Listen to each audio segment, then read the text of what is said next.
Hey everyone, it's Allison. Welcome back to the Tiny Herd. Today's video is going to be all about Mac Bun spay. So our female rabbit, Big Mac, was recently spayed and I wanted to walk you through the process and tell you a little bit more about all of that.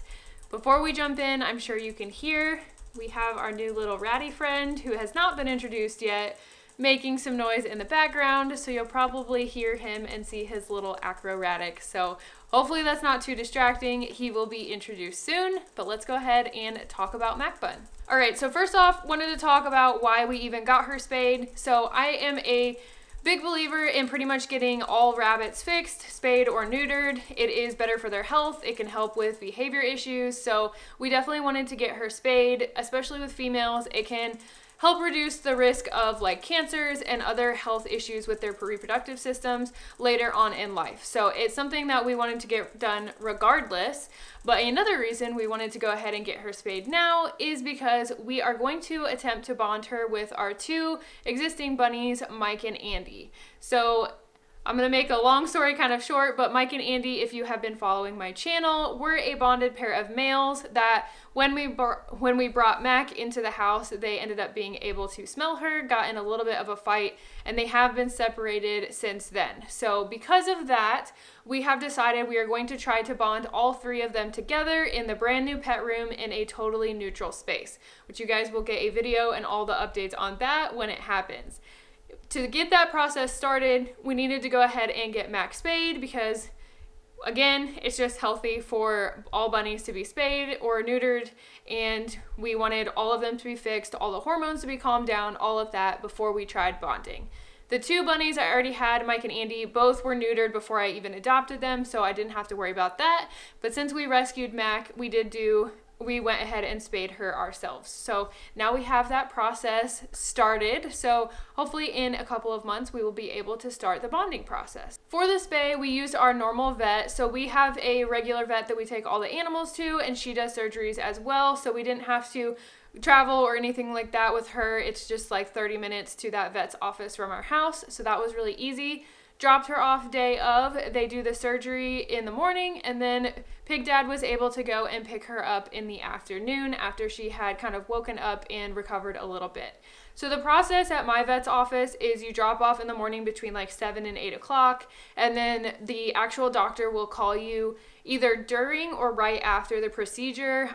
When I had a guinea pig surgery, she actually called me during the surgery to get my input on what she wanted to do. So she kind of communicates the entire process. But in the instance of Mac, she was doing the spay. She knew what she was getting into, so she just went in and did the surgery.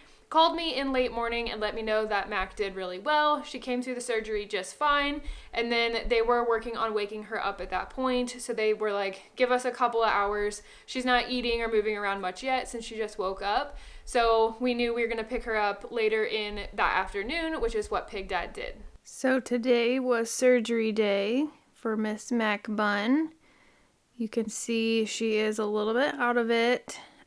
She's been home for a couple of hours now, so she's doing well. She ate some of her dinner. You can see she's got a piece of cilantro there, so she is eating a little bit. She was eating a little bit of hay before she came home from the vet, but everything went fine. They called me and said everything went fine. She just needs to kind of take it easy. So really, if you can see, she's up on this bed. She really should not be jumping up onto the bed, but she's jumped up there and kind of just stayed there.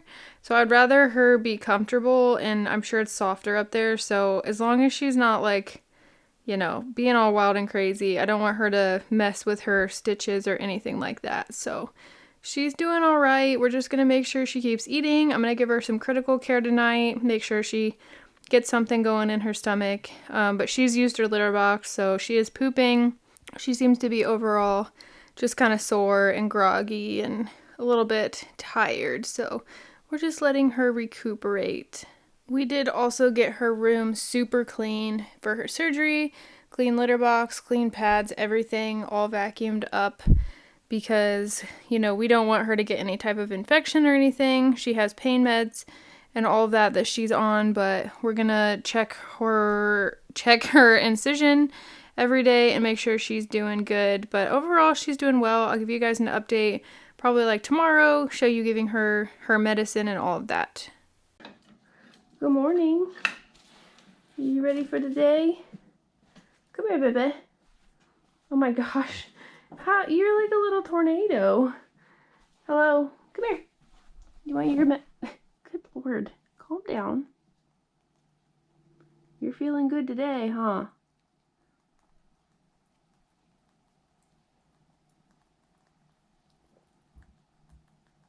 Good girl. Good girl. Hopefully you guys could see that. She was like up underneath me. She did good. Wow, she's been on this shelf. Did you have a fun night? She's definitely got her energy back. I'll give you your pellets. She definitely has her energy back. She is raring to go today. Good girl.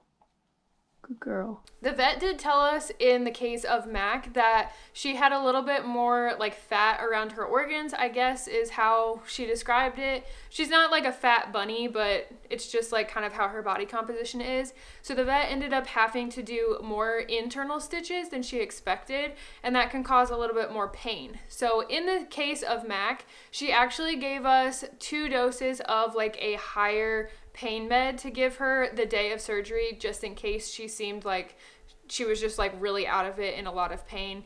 We didn't end up using that. We just had her on Medicam. She actually had her last dose of Medicam this morning, which is a week and a day out from her surgery. So she did perfectly fine with all her medication. We didn't have to give her that higher dose of painkiller. The reason I didn't want to give her that extra painkiller or like that higher level painkiller is because it can cause issues with their like digestive system and their gut motility. So you want to keep their digestive system moving, and that can slow it down. And I was a little bit worried with Mac at first when she first got home because she didn't really bounce back to eating.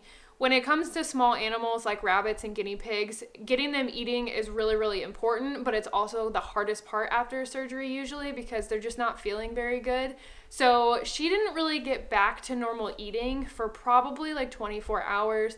She was eating a little bit here or there, but she didn't eat all her veggies. We put her pellets, her veggies, her hay all on her bed with her because she immediately hopped up on her bed, which we were trying to get her not to do because you don't want her ripping her staples or stitches or anything like that. So we tried to keep her calm, kind of still, not running around, had everything she needed really close by so she didn't have to move around a whole lot, and that seemed to work really well.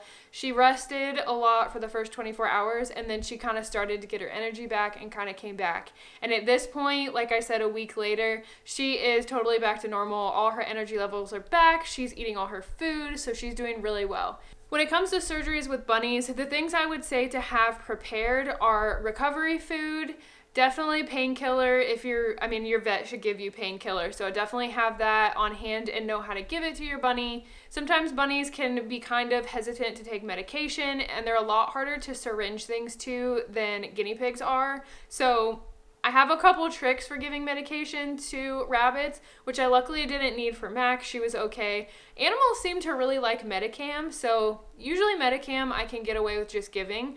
But having baby food on hand can be really good to entice your bunny to eat medicine if you put a little bit on the end of the syringe, or you can even mix the medicine in if you know they're going to eat the baby food.